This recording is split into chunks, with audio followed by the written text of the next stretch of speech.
course, we got Sman Sam back on here. I told him we'd have him on when he got his fight reannounced, and it did. But you're not. That's not training camp behind you. Where are you? No, I just got to Arizona. Oh, there's a big state versus state tournament. I'm for amateurs. I'm helping to coach and organize, and we just got here, so I got the text and had to get on the phone. California versus Arizona. Yep, we're the California Kraken against the Arizona Apollos. Where's it being held at? We are in Parker, Arizona. We're about as close to California as you can get without being in California. Okay, so it's not. It's for you guys. It's still like a 3-hour drive, right? From 3.5 hours. okay. Yeah. Yep. So you're supposed to be in training camp because your fight is now on November 5th. Why are you dealing with this? You know what? Everything was scheduled for when my fight was supposed to be. A few weeks ago, and then my fight got pushed back. But I've been signed up with this thing for over a year. Yeah. So I mean, I did last year's season of the state versus state tournament, and then there's this year, and so I'll get a workout in. I got a training partner or two here. I'll get some at work, do some running and stuff. Okay, so it won't be too bad. And then you're making weight. The guys are making weights tonight, fighting tomorrow, and then back on Sunday. Yep, and then I'll be back to California Sunday morning. Okay, and then you'll be back on your normal track then. Okay, so yeah. I talked to Ricardo Lamas just a little bit ago. He obviously was the main event. BJ got pulled out. The whole card gets canceled in Manila, which is the card that you were on. You two got moved to Mexico City. I'm not sure if a couple of the other guys did too. November 5th got moved to Mexico City fight, which is now UFC Fight Night 98. Ricardo kind of gets screwed because he was the main event. Now he's third in line from the top end. You were going to get moved into the main card because of the Ricardo BJ Penn fight getting pulled off. You would have been next in line. Now, do you know where your placement is right now on the card? Are you further down than you were before? I have no idea where I am. The UFC, they never really tell me where I'm going to be. The internet usually takes care of it for me, and everything's happening so fast right now, the internet hasn't caught up. So I assume I'll be the undercard, late in the undercard, but I don't know. That's usually like the main event of the undercard or someplace in that realm. It's funny because that's how Ricardo found out that he wasn't fighting BJ was the internet. He saw on Twitter. Somebody said that BJ was hurting out of the fight. And then he has to call his manager, who then has to call Sean Shelby, who's like, yeah, we think he's out of the fight. We're not sure yet. So that's a whole different subject, a whole different story.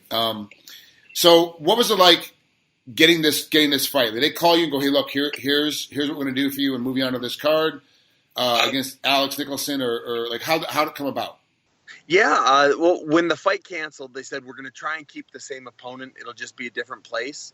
And when the fight came up, when the new fight came up, they kept the opponent. They just said, hey, how do you feel about Mexico? I said, I'm in, which I'm happy. It's the soonest card there is since Manila was supposed to be. Yeah, so there's no real lack in your training. Did you take any days off when you found out you weren't fighting Manila? Yeah, like I said, the day I found out that my fight was canceled, I went to the gym with every intention of working out, but it didn't happen. As soon as I started doing anything, this clicked and my that, I was like, it's not worth it. So I took like a day off, but I was back in by Friday. If you want to get in depth with that, Sam and I actually talk about it pretty heavily in the previous interview of trying to find out how the fight got canceled and all that. So there's actually 2 interviews will be up this week on MMA Oddsbreaker with Sam, specifically because one is the fight being canceled, and now with this fight being reset. And how did you mentally get back in the training camp? You're finally back in the gym that following Monday. You kind of took steps to get in there, but it wasn't until like the end of the week that you knew that for sure you're having another fight, right? Yeah, but like I say, I always train. I mean, it's just kind of what I do. I'm always in the gym. I'm always doing something. For me, the hardest part is stop eating. So I had 3 days where I just ate whatever I wanted. Then I got the fight again, so I cleaned it up. The weight came off pretty easy, like the first week always does. Now I'm just maintaining. It's my weight's at a comfortable place. I'm gonna do some training up in altitude here in the next week or so, and I'm gonna see if that does anything with my weight. And and then I'll be good to go. I'll be up in Big Bear. It's about 600 feet short of Mexico City, but it's up there. Just a few days. It's more just to teach myself the pacing I need. For everything I've looked into, and my coaches have all said that if you're going to fight high elevation, you need 4 to 6 weeks of training in that elevation for you to adapt. He said, so what the game plan is I make myself as uncomfortable as I can and see how I perform like that. Well, there's wrestlers, wrestling, we do a lot of training up at Colorado Springs, specifically for the altitude. It's the first 3 days that really suck. Like, you're just like, all you want to do is sleep. You can't get enough energy. Your red blood cells haven't caught up yet to the amount of oxygen you need in your system. And then you start to acclimate. You kind of get into it. And then if you're in shape, which you will be when you go up there, you'll suffer through the first 3 days. Like, oh, this just completely sucks, but I'm going to get through it. Like, you'll be able to battle your way through it. I don't think Alex is at an altitude place, is he? Training?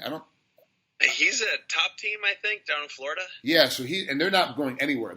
They're not, and there's no, it's all swamps. There's no mountain. Beautiful swamp, but it's a swamp. Yeah. Yeah, there's no way to get up over there. So you'll definitely have an advantage from that mindset of knowing what's going to happen to your body come the third round, what it's like, how your body's going to react. You'll understand it, and knowing is half the game of really how the body's going to fall apart. So. Yeah, everyone says that about the 3 days, and so I'm going up to Big Bear 4 or 5 days early. I'll come back, go trick or treating, and then I'm going to get on a plane and go to Mexico. Are you dressing up for Halloween?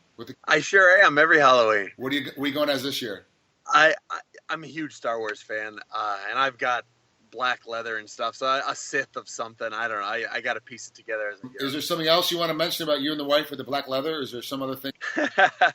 I don't think there's a time or place for that. What's your wife going as? I'm not even sure.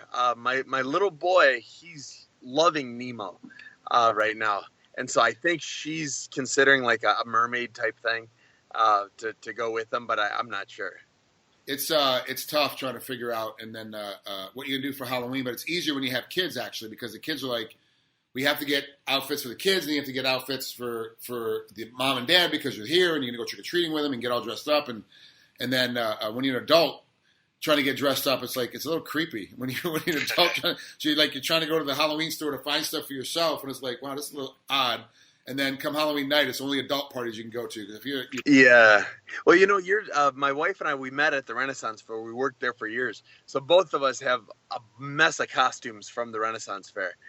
So if ever we're short on costumes, we just throw on whatever we used to work in. I forgot that you guys worked at the Renaissance Fair. I completely forgot about that. That's it's actually we'll get into that in another time, but that's actually a good.